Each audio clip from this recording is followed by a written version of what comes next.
Is this microphone attached to anything? No, because I bought the wrong cord and it hasn't come in yet. But I'm going to use this anyways as a prop because I want to be able to hold something. But this video is going to talk about 10 or 11 dramas that I have not watched yet.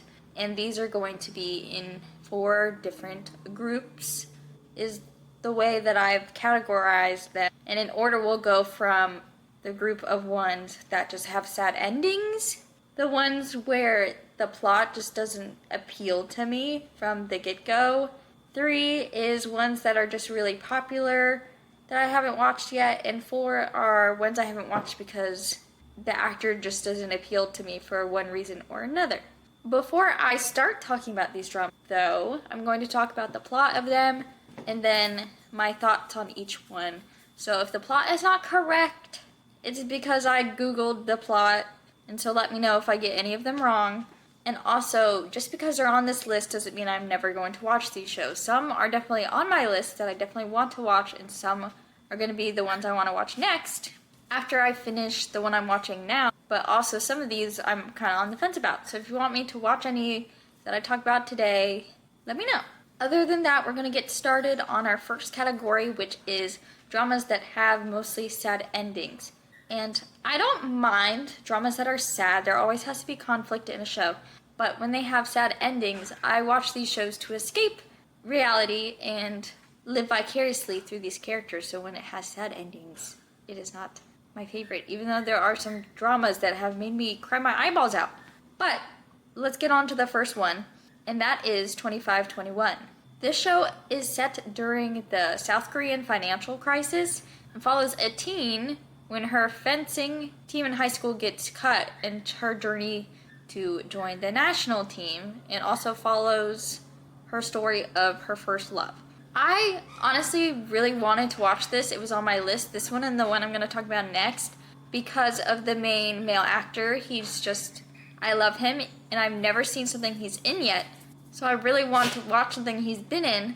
But from all the edits I've watched, because now that I watch these shows, it comes up on my social media timeline a lot, I've gotten spoiled on one specific scene that happens at the end of this show, that as much as I want to watch it now, I'm kind of on the fence, because it basically tells the story of how first loves don't really go sometimes the way you want them to, or the way you think that they will go, which is very realistic, but sometimes I don't always want realism in my shows. I just want them to be happy. So, not this show as a whole, I don't think is sad. There's probably conflict, but I know how it ends, and to me that ending is sad, so why do I want to spend hours of my time watching this show when it ends in a way I don't want it to end? But I don't know, because I've seen really good things about this show, so I'm conflicted on this show, but right now I have not watched it because of this reason, but we will see.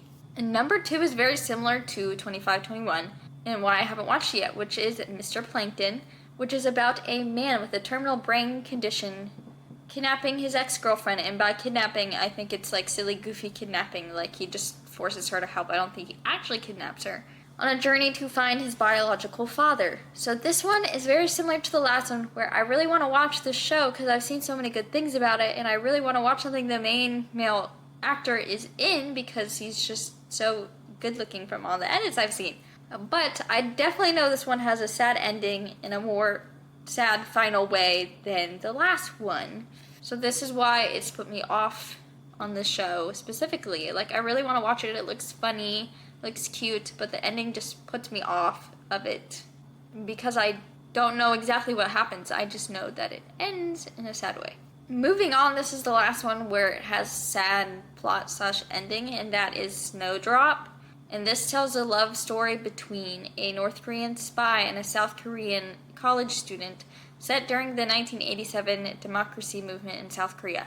I live in America, so I don't know much about the history of the South Korean democracy movement. So I don't know much about that in the context of the show. And from what I've gathered, I don't know much about the show, but what I've gathered, tell me if I'm wrong, is that the 2 main characters start off in like a relationship, and then something happens where her dorm is taken over by like spies, I guess, and now it's a hostage situation, and she's one of the hostage, and he's a hostage taker. So it just seems very like complicated situation, toxic relationship-ish. And I don't think they end up together, but I could be wrong. So it's just another where you're gonna get attached to this relationship, and then it all goes to crap halfway through the show. And it'd be fine if it's like one of these shows where it's like you think he's the good guy in the beginning, and then he turns out to be a bad guy, and then she falls in love with someone else who's actually good for her. That would be a good show. Like, you realize the person you thought was good in the beginning ends up being a bad person. But I don't think that's how the show planned to work and how that works in the show.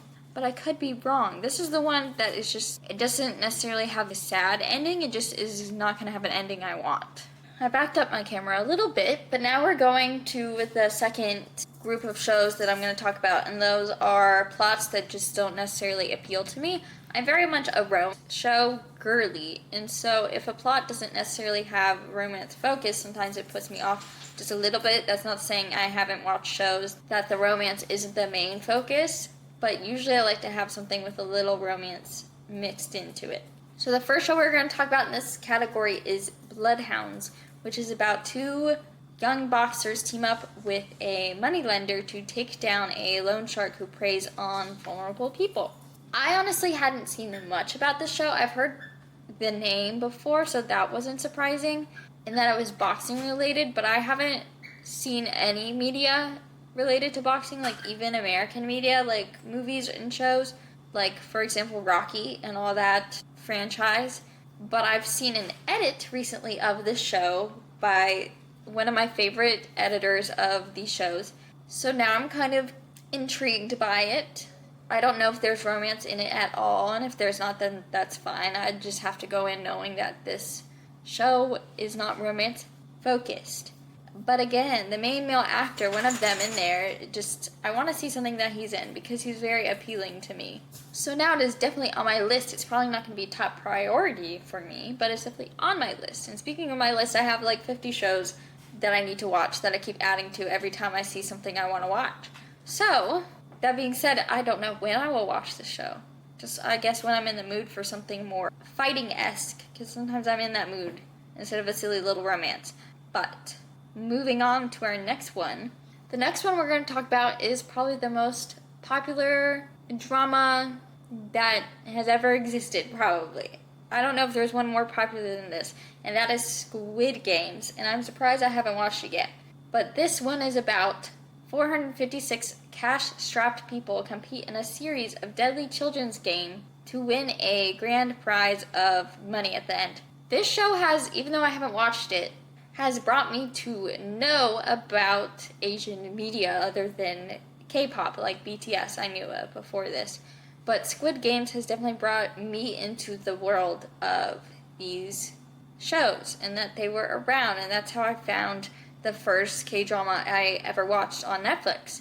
But for some reason, this show I've had no interest in ever watching since it came out in 2020. Like, I've never had an inkling of interest to watch this show. Not saying that I think I'm going to hate it, it just doesn't seem to be intriguing to me for some reason. I don't know why. Even my sister, who never watches any of these shows, has watched Squid Games, but I have not, as someone who's watched over 30 dramas so far. One of the actors in it, though, from all the edits I've seen, is definitely on the list of actors that I've looked up other things he's in to try to watch something that he's in. I have not yet, but just this show has no appeal to me. That's not saying I'm ever gonna watch it. I probably will, because it is one of the most popular shows of this genre. So I definitely probably will watch it at some point. It's just definitely not on my priority watch list that I have. This next one we're going to talk about kind of goes into the group of plot that doesn't seem interesting to me, and also into the next category of popular dramas. And so that's why I kind of put it here, since it was on the cusp of both. And that show is Lovely Runner. Now, this show is about a woman who keeps going back in time to save a singer who has committed suicide in the present timeline. Starting off about this show, I don't really love the plot of time travel. There are shows that I love that have the reincarnation trope, which is similar to the time travel trope, And again, I have not watched it, so I don't know if this is correct. But if she just went back in time once, I don't think it would be as big of an issue for me. But from what I've gathered, I think she goes back and forth multiple times to try and save the main male character. And I don't really like the multiple timelines. Like, I think it starts to get confusing. Also, there is something in the show that prevents her from telling him that she keeps going back in time. So that's also another thing that I don't think I like about these shows. But that being said, I, again, have seen a bunch of edits of the show included in them, and the main male actor honestly isn't that appealing to me in other shows that I've seen that he's been in. But for this one specifically, I think I just like the chemistry between the two main characters, and so it is kind of intriguing me. But because I never thought I'd watch this show, I have kind of spoiled myself on it by watching an edit of the show, like specifically, and what happens in it. So now I don't know. I know a 20-minute edit of a show that has, I don't know how many episodes, isn't going to give me the whole story, especially their romance. But now I've kind of spoiled myself on the main points of the show. So this is the one I'm probably most conflicted on. But it's kind of growing on me, even though the plot doesn't seem that interesting to me. But also I kind of spoiled myself with edits, so it's like I kind of know what happens. Moving on to the next one, we're now firmly into the grasp at the category of shows that are popular. And some of these I don't know if they technically are popular, just they're ones that I have seen in my own social media coming time and time again. And this next one is one that I definitely want to watch. I just haven't yet, because sometimes when something is so popular, it scares me to watch. Because I either know I'm going to love it and become obsessed with it, because I cannot just like something at a normal level. I have to be obsessed, or it puts a lot of pressure on me to feel like I need to like it. And I can't just go in with my own opinion. And this show is Hometown Cha-Cha-Cha, which is about a dentist who moves to a seaside small village where she meets a handyman intent on helping his neighbors. I honestly keep putting this one off because I think I'm just going to love it, because it has tropes that I love in media. Like, I'm a big reader, so like the tropes of small towns, like it seems like it'd be like a Grumpy Sunshine vibe. Like, I don't know, I think I'm gonna love it, and I've honestly watched the first 5 minutes of the show maybe like 3 separate times, but something keeps coming up where I'll stop and watch something else. So I just haven't watched it all the way through yet, but I really want to see something that the main male actor especially is in. And I just have heard so many good things about this show. I've seen cute little clips from this show. So I just think it's going to be a silly, fun time for me. I know there's some points in this show where there is conflict, like every show. So it's not always going to be a silly, happy, fun time. But I just really want to watch it. I just haven't yet. I keep putting it off, I think because I just know I'm going to love it so much and become addicted to the show. So I'm trying to wait for the perfect time to watch it, I guess. I don't know. Moving on to our next popular show is Crash Landing on You, which this one I've seen probably since the very beginning of my journey of watching these shows. It is always coming up in edits. It's always coming up on my Netflix timeline. I don't know what to call the Netflix page. And this one is about a South Korean who lands into the arms, I'm pretty sure literally, of a North Korean officer in the army when a paragliding mishap lands her there, and he helps her hide because now she is in North Korea, I assume. This one honestly wasn't on my list until recently. For some reason I think the plot didn't appeal to me much, even though I knew about it until I started. Again, a lot of these I find through the edits that I watch, and I keep watching these edits with this specific clip from the show of them at, I'm pretty sure it's like the border. If you've seen the show, you probably know what I'm talking about. And I just keep seeing that clip, and it just looks so cute. Even though I know that this show isn't going to be a silly, happy, goofy, fun time, but I think because it is necessarily romance focused, that it probably has a happy ending. Crossing my fingers. So now it is definitely on my list because of that edit that I've seen of the show being put into it, and just seeing it over and over again. It has worn me down, so now that it's on my list, but I just haven't watched it yet. The next one we're going to talk about, again, kind of like Lovely Runner, with it being on the cusp of plots I don't necessarily like and popular shows. This one is on the cusp of being a popular show and also actors I don't necessarily vibe with. And this show is True Beauty, which is about a high school student who's insecure about her appearance, uses makeup to create a flawless persona. And the only thing putting me off on this show is the second lead main male actor. For some reason, in this show specifically, any clips I've seen, just he gives off a weird vibe to me. And when it's necessarily a romance, the main plot, I feel like I need to be not necessarily attracted to all the characters, but see what the characters see in these people. And I know that this main male actor, I think it's Family by Choice. He's also in that, and he doesn't give off those vibes to me in that show. Like, I definitely have wanted to watch that show. It's definitely on my list. And he doesn't give off those vibes to me in clips I've seen of that show. But for some reason, this show specifically, he just gives off weird vibes to me. And then also, this show is very much a love triangle. Like, I think that's the main romance plot, is like a love triangle between the female main actor and the two main male actors. And I'm not a huge fan of the love triangle storyline because, again, I just want my couple to be silly, happy, goofy time. And these shows, I feel like with the love triangle, they drag it out till the very end, so then you don't really get to see them being a happy couple. But that's just how I feel about love triangles in general. But who knows, the show could be different than that. But also, I just want to really watch something the female main actor isn't so bad. I know she's in My Dearest Nemesis, I think it is, and that's definitely on my list because I definitely want to watch something she's been in, which I haven't yet. So that's why I knew about the show in general. I just haven't watched it yet because of the vibes that actor gives off, the second lead main male actor. But I don't know. This one I'm kind of conflicted about because I don't think the reason to not watch it is greater than the reasons to watch it. And this show is also based off a webtoon, which most of the time I like to read the book before I watch a movie or a TV show because I am a big book reader. But this one I might do it opposite, where I watch the show and then read the webtoon, but I'm not sure yet. I might change my mind on that.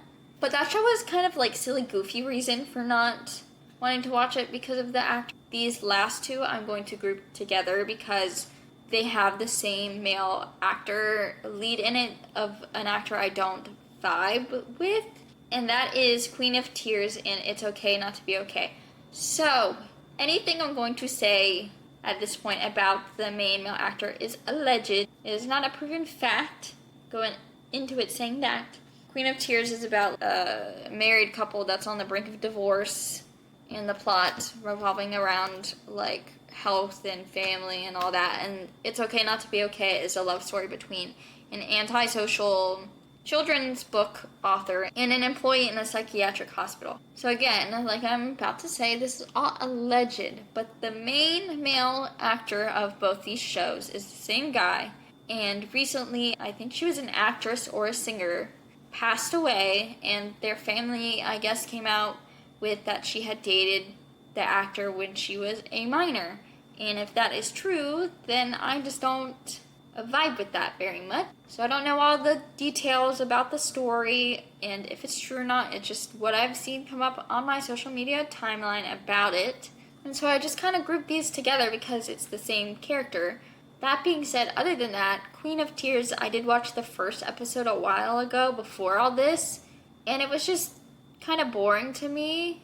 And then It's Okay Not to Be Okay was definitely on my list before all this that I found out, and now it's kind of on my like maybe list.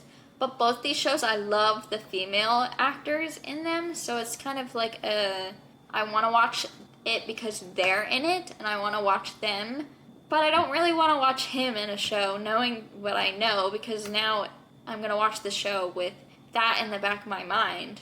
So I don't know. That's just how I feel about these shows. But I feel like these two, I'd be more likely to watch It's Okay Not to Be Okay. That just seemed more appealing to me, especially because Queen of Tears, I watched the first episode and didn't really vibe with it. Not that the first episode is like the whole show. Sometimes first episodes can be boring, and then the episodes after that are good. So I don't know. But those are the 10 to 11 shows that I've not watched yet. I definitely have made a list of more shows that I haven't watched yet that I could talk about, or if you would like me to watch any of these shows that I talked about today, let me know, and I could watch them and make a video. We could watch the first episode together and tell you what I think about it. Just let me know, and I will see you guys next time. Bye!